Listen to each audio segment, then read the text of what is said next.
এটা হলো আমি আজকে খুব মনে পড়লো যে একটু পরিবেশটা দেখে আসি, একটা ভিডিও ধারণ করি। এটা হলো আমাদের যে স্পিকার ছিল, দীর্ঘদিনের স্পিকার ডক্টর শিরিন শারমিন, ওনার বাড়ি। এটা হলো ওনার বাড়ির সামনে একটা মসজিদ আছে, খুবই সুন্দর। এই মসজিদটা ভিডিওটা ধারণ করলাম। এটা হলো মসজিদের সামনে কিছু আম গাছ আছে, খুব সুন্দর ফুল ধরছে, খুবই সুন্দর লাগছে আমার কাছে। মসজিদের সামনে যে আঙ্গিনাটা ফাঁকা জায়গা, এই সুন্দর একটা গাছ, এটাও ধারণ করলাম। এটা হলো মসজিদের, এটাও আঙ্গিনা, খুবই সুন্দর লাগছে, তাই ভিডিওটা আমি ধারণ করছি। এটা হলো মসজিদের যে ইমাম সাহেব আছে, ওনার ছেলে,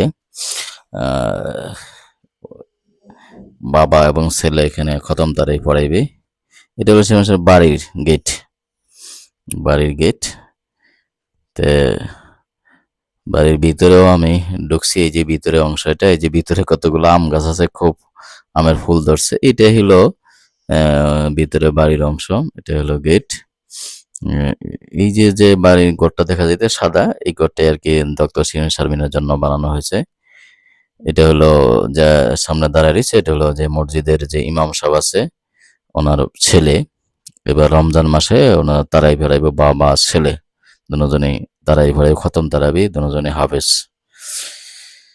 তো কথা বললাম তাদের সাথে, ভালোই লাগলো। এবং পুরা বাড়িটা শিরিন শারমিনের ভাই যারা আছে, ডক্টর শিরিন শারমিনের ভাই যারা আছে, ওনারাও এখানে আছে, ওনাদের ঘরও আছে। আসলে বাড়িতে কেউ থাকে না তো ওনারা, তে ওনারা এক একজন এক এক জায়গায় ব্যবসা বাণিজ্য সাথে জড়িত। তে খুবই সুন্দর করছে বাড়িটাও, চারিদিকে গাছগাছালি। এই যে আম গাছের যে ফুল ধরছে আম গাছের, এই আম গাছগুলো আমার কাছে খুবই সুন্দর লাগছে। হয়তো ভিডিওতে এত সুন্দর দেখা যায় না। এটা মসজিদের মিনার, এই যে মসজিদের এই যে মিনারটা, খুবই সুন্দর মিনার আছে মসজিদের।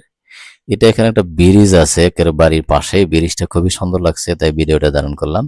খুবই সুন্দর একটা ব্রিজ, দেখতে খুবই ভালো লাগছে আমার কাছে। ভিডিওটা আসলে অনেক লম্বা